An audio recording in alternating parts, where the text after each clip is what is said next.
Good morning, students. So, today we will take our first poem, The Road Not Taken, written by Robert Frost. Robert Frost, let's know something about the poet, about his mindset. Robert Frost was an American born poet and he has written many poems regarding nature. He has shown both the sides of nature, either that is positive or negative. And this is the well known poem, most appreciated poem by Richard Frost, that is The Road Not Taken. You have studied this poem in your previous classes also. So let's take what this is about.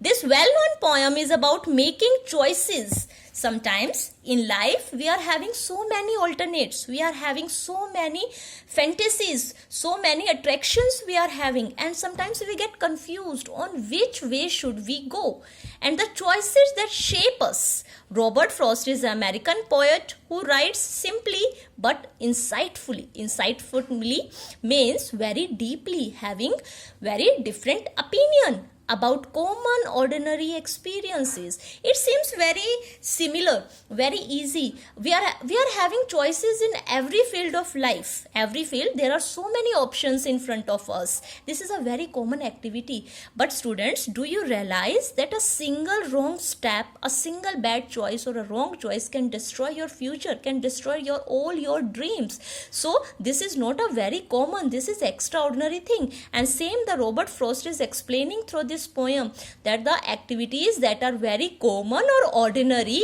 are really very insightful. We have to think twice on doing that. So let's continue.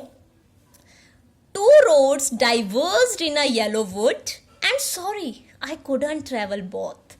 And be one traveler, long I stood and looked down one as far as I could, to where it bent in the undergrowth. So in the first, I have written the rhyme scheme of this poem. You know very well how to find the rhyme scheme. I have mentioned here also. So here, diverged means separated and took a different direction. Diverged means separated and took a different direction. Yellow wood. What is yellow wood? A forest with decomposing leaves. So wood is forest, yellow wood, you understand, a forest with decomposing leaves. So it was basically a month of autumn, you can say that, and leaves were turning yellow. Undergrowth, dense growth of plants and bushes, means the forest. So undergrowth, very small bushes, and very dense forest it was, very dense. So let's take one by one. Once the poet was walking down a road, and then there was a diversion. What was there? There is a diversion, separation. There was two different paths and he had to choose one out of them.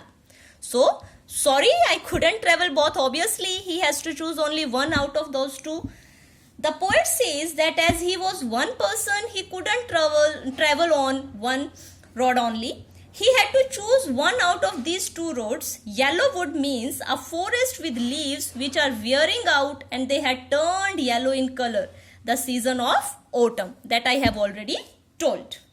It was season of autumn. It represents a world which is full of people, where people have been living for many years. They represent people who are older than the poet. The poet kept looking at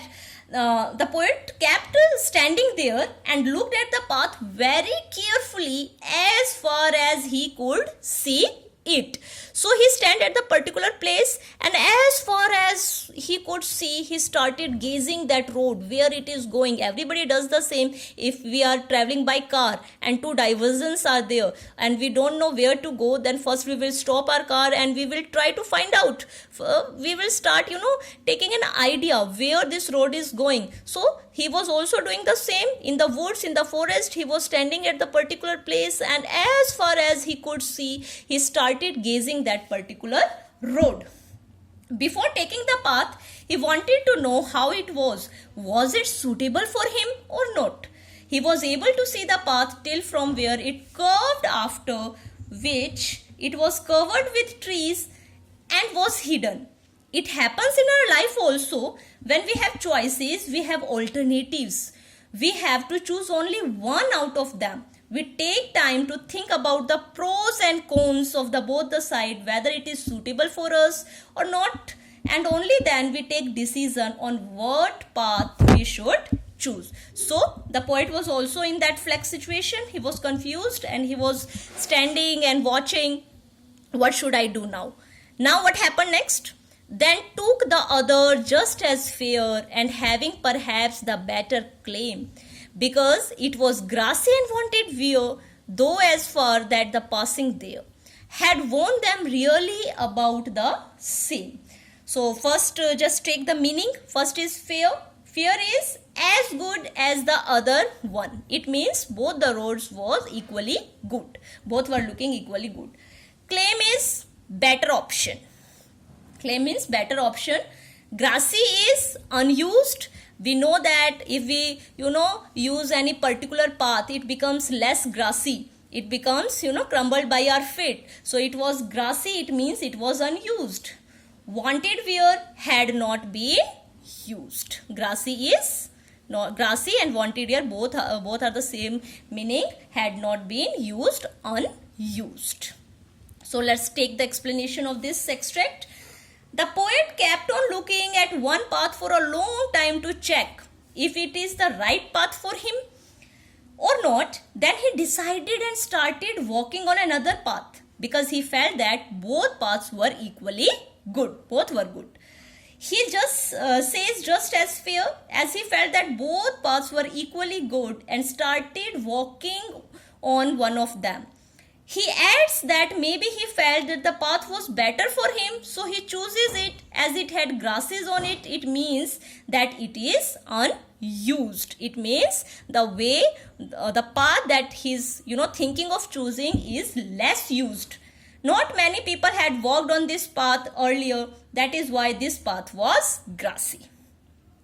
And wanted wear means that it was not walked over by many people. It was less traveled by, you can say that.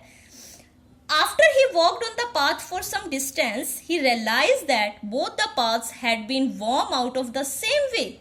Both the paths were similar and worn out. Even in our life, we take any path or option, but all of them have the same benefits, disadvantages, problems, challenges, and we must face them. We think that we are choosing a better option, but it is not that way. It means there will be problem on both the roads, on both the sides, but now he was at the juncture, is the time where he has to choose only one.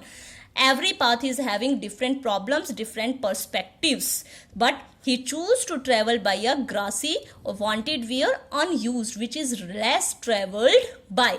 He preferred to go on that road that is less preferred by. And both that morning equally lay in leaves no step had trodden black. Oh, I kept the first for another day, yet knowing how many laid on to way. I doubted if I should ever come back.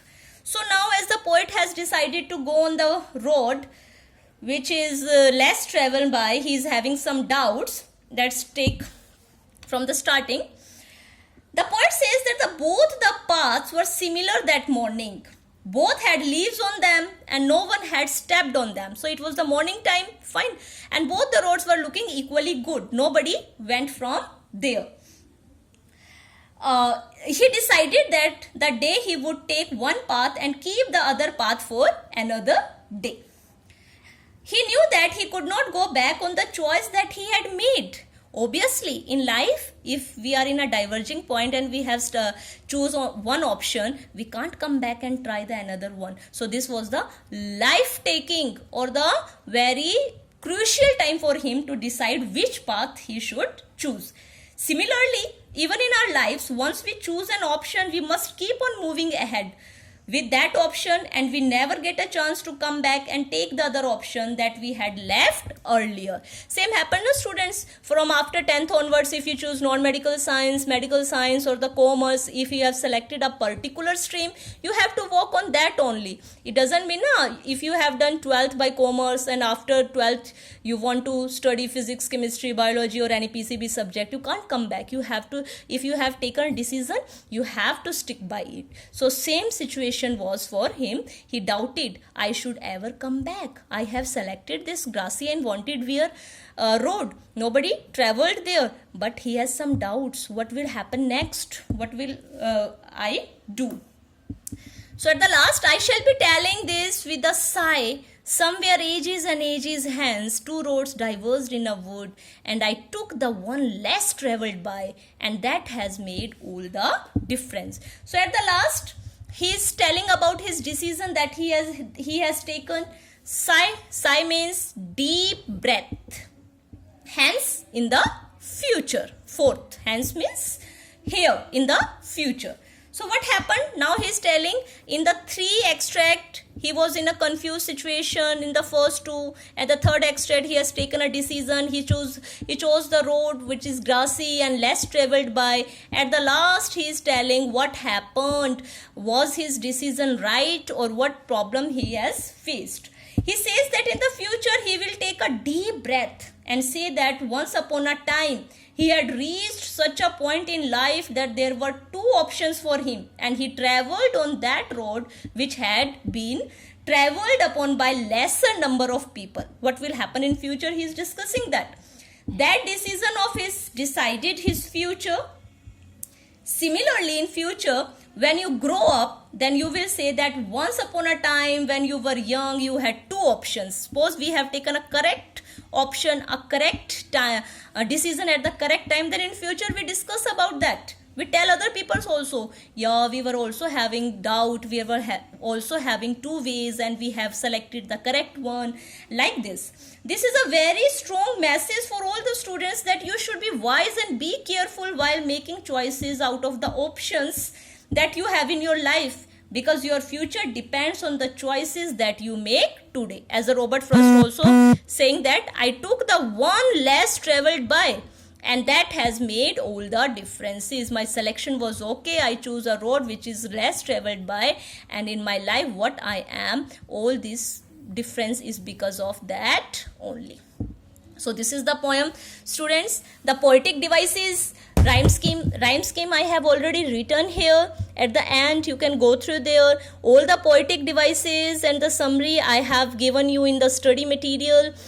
In the written form, you can go through there, line by line explanation you will get. You study that and have